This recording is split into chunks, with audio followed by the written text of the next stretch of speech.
चुनावी सरगर्मी उफान पर है और आसनसोल नॉर्थ की फिजाओं में चर्चाओं का बाजार गर्म है।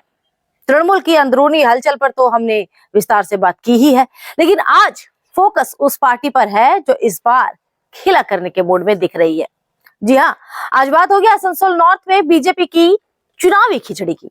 मगर राजनीति के मैदान में उतरने से पहले भारत पाकिस्तान के उस मैच की बात हो जाए जिसने पारा चढ़ा दिया है। मतलब 5 स्टार होटल में बिरयानी और बर्गर का लुत्फ तो उठाया, लेकिन मैदान पर प्रदर्शन ऐसा कि निर्लज हार शब्द भी छोटा पड़ जाए। वैसे तो मैं रील से दूरी बनाए रखती हूँ ताकि समय बचा सकूं, लेकिन इस मैच से जुड़े वायरल होते मीम्स मेरी देरी का कारण बन गए। वैसे पाकिस्तान को ये कड़वा सच तो स्वीकार करना ही होगा। शायद डीमोनेटाइजेशन का ऐसा असर हुआ है कि उनके खेल की कमर टूट गई है और दिल, दिमाग, शरीर कुछ भी खेल के लिए तैयार नहीं दिखता। खैर, वापस आते हैं अपनी जमीन पर। आसनसोल उत्तर में आखिर चल क्या रहा है? वोटर्स कंफ्यूज है या उन्हें कंफ्यूज किया जा रहा है?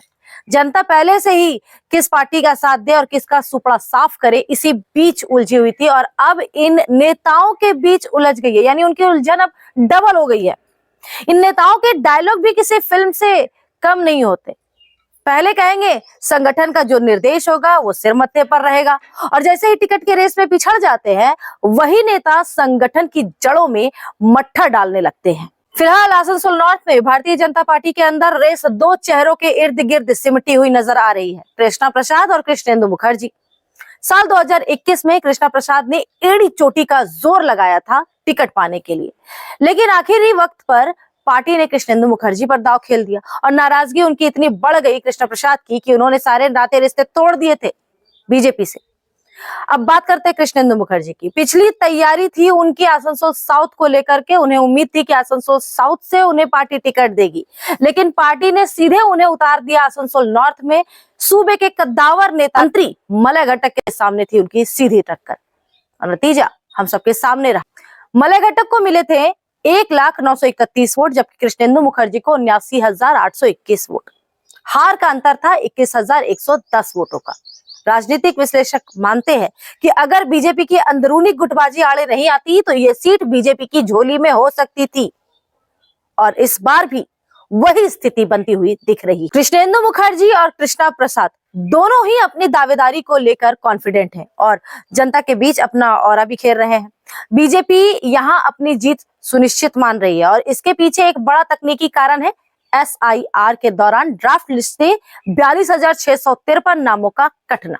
बीजेपी इसे अपना सरप्लस मान रही है, लेकिन इस बात से भी इनकार नहीं किया जा सकता है कि जमीन के पुराने खिलाड़ी हैं मलय घटक और फिलहाल मैदान छोड़ने का उनका कोई इरादा नहीं है। वे लगातार अपने क्षेत्र में सक्रिय हैं। हालांकि राजनीति की बिसात पर कुछ समय में समीकरण बदले हैं।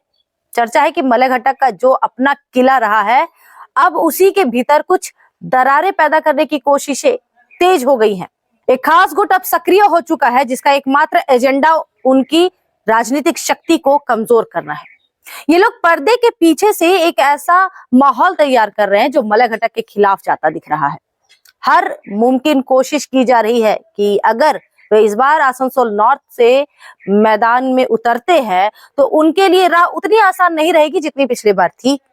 पुराने जानकार और राजनीति के विशेषज्ञ तो यहाँ तक कहते हैं कि मलय घटक उस बरगद के पेड़ की तरह है जो अपने साए में, अपने आसपास, अपने इर्द गिर्द किसी भी दूसरे पेड़ को पनपने नहीं देता है। और शायद यही सधी हुई राजनीति अब उनके कुछ विरोधियों को खटकने लगी है। तो इस परिस्थिति को भी कहीं ना कहीं बीजेपी अपने के लिए अनुकूल देख रही है। अब सवाल यह है कि मार्च में नोटिफिकेशन के बाद जब नाम सामने आएंगे तो क्या बीजेपी फिर से कृष्णा प्रसाद की उम्मीदों पर पानी फेरेगी?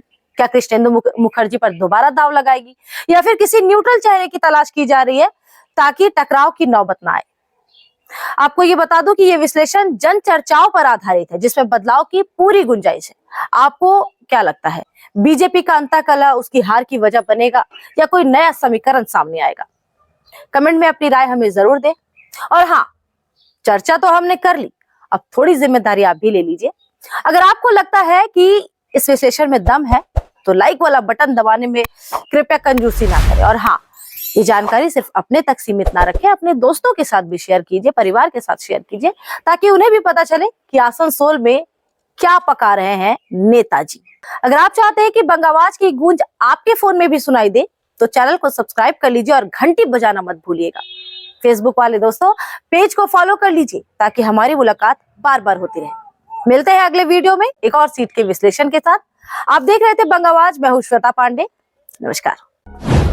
নতুন বছরে ফার্নিচার ওয়ার্ল্ড নিয়ে এসেছে এক্সক্লুসিভ ফার্নিচার, তাও আবার ধামাকা ছাড়ের সঙ্গে।